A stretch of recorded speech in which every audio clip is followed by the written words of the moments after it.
Pero hay momentos donde Pablo le habla a los dos simultáneamente. Y cuando le habla a los dos simultáneamente, pues hay que ver y hay que poder distinguir cuándo es que se le está hablando a los romanos y cuándo es que se le está hablando a los gentiles. Desde luego, hay gente que dice, Pablo se contradice en sus cartas.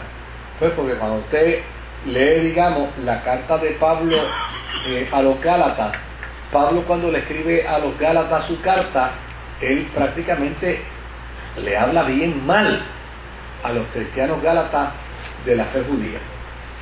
Pero tan mal y tan mal y tan mal que hay una expresión hasta grosera en la carta de Pablo a los Gálatas, porque en Gálatas los cristianos, los judíos, estaban forzando a los cristianos a circuncidarse. Y para Pablo eso era vergonzoso, porque no tenían por qué hacerlo, porque la gracia no faculta a nadie para que se sienta salvo por una circuncisión. Y Pablo tiene tanto coraje que dice, ojalá cuando se estén circuncidando se castren. O sea, una expresión grosera, ¿no?, de Pablo, pero es porque Pablo está indignado porque quieren sustituir en los Gálatas el mensaje de la gracia por una circuncisión. Y eso para Pablo es altamente indignante. Pero cuando leemos la carta de Pablo a los romanos, encontramos que Pablo habla bien del judaísmo, habla bien de la fe de Israel y habla bien de los judíos.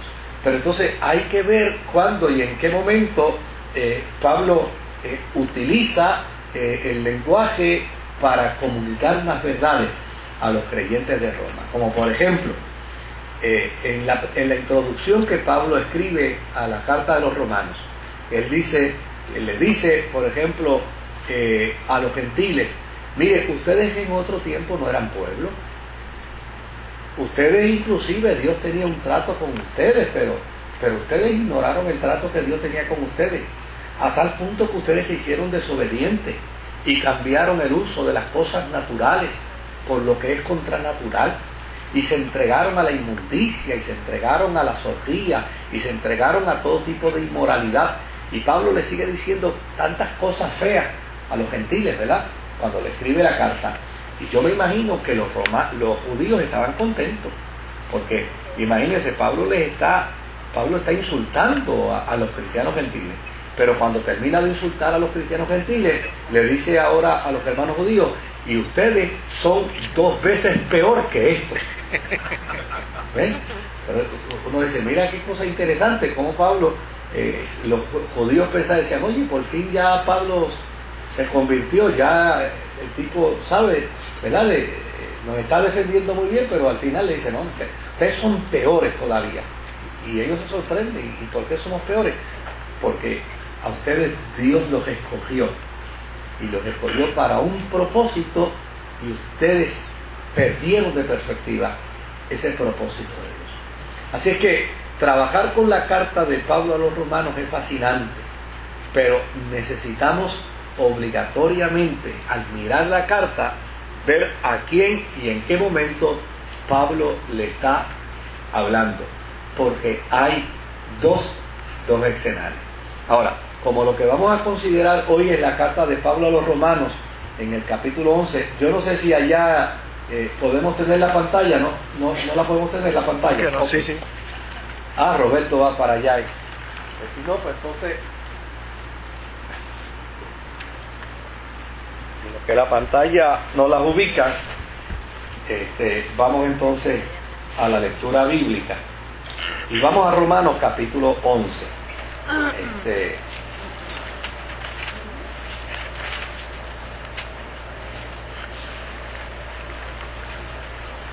Dice la Escritura, Romanos capítulo 11, digo pues, ¿ha desechado Dios a su pueblo? En ninguna manera, porque también yo soy israelita, de la descendencia de Abraham, de la tribu de Benjamín. ¿No ha desechado Dios a su pueblo, al cual desde antes conoció? ¿O no sabéis que dice de Elías la Escritura, como invoca a Dios contra Israel diciendo, Señor, a tus profetas han dado muerte y tus altares han derribado, y yo solo he quedado y procuran matarme. Pero ¿qué le dice la divina respuesta? Me he reservado 7,000 hombres que no han doblado la rodilla delante de Baal.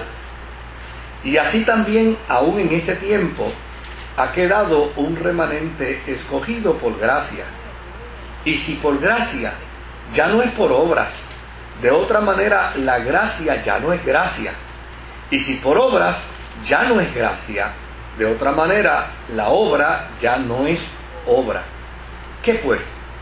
Lo que buscaba Israel no lo ha alcanzado, pero los escogidos sí lo han alcanzado, y los demás fueron endurecidos. Como está escrito, Dios le dio espíritu de estupor, ojos con que no vean y oídos con que no oigan hasta el día de hoy.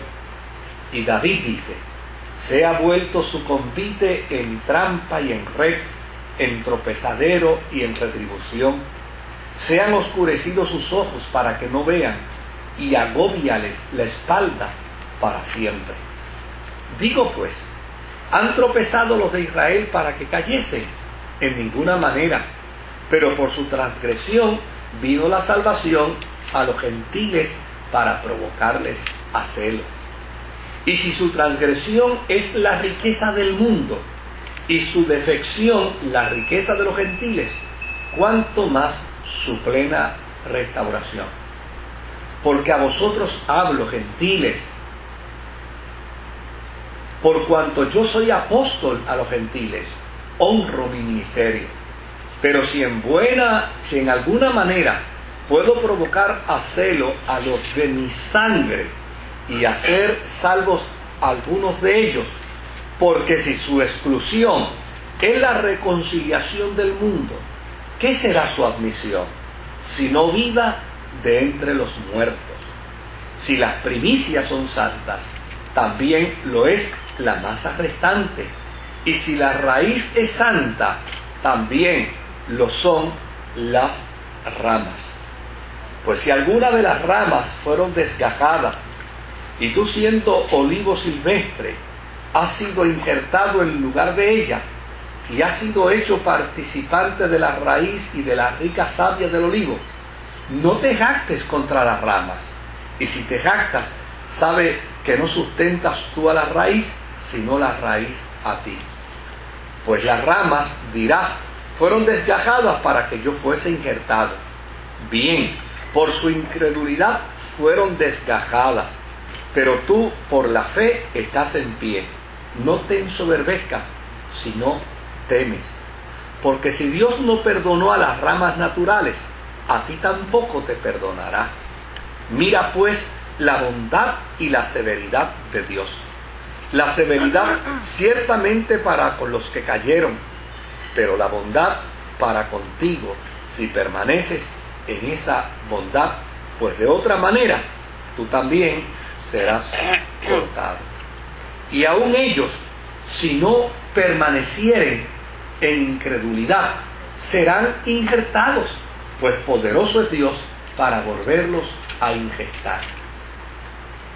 Pero si tú fuiste cortado del que por naturaleza es olivo silvestre, y contra naturaleza fuiste injertado en el buen olivo, ¿cuánto más estos, que son ramas naturales, serán injertados en su propio olivo? Porque no quiero, hermanos, que ignoréis este misterio, para que no seáis arrogantes en cuanto a vosotros mismos, que ha acontecido a Israel endurecimiento en parte, hasta que haya entrado la plenitud de los gentiles. Y luego todo Israel será salvo, como está escrito. Vendrá de Sión el libertador, que apartará de Jacob la impiedad, y este será mi pacto con ellos, cuando yo quite sus pecados. Así que en cuanto al Evangelio, son enemigos por causa de vosotros, pero en cuanto a la elección, son amados por causa de los padres. Porque irrevocables son los dones y el llamamiento de Dios. Pues como vosotros también en otro tiempo erais desobedientes a Dios,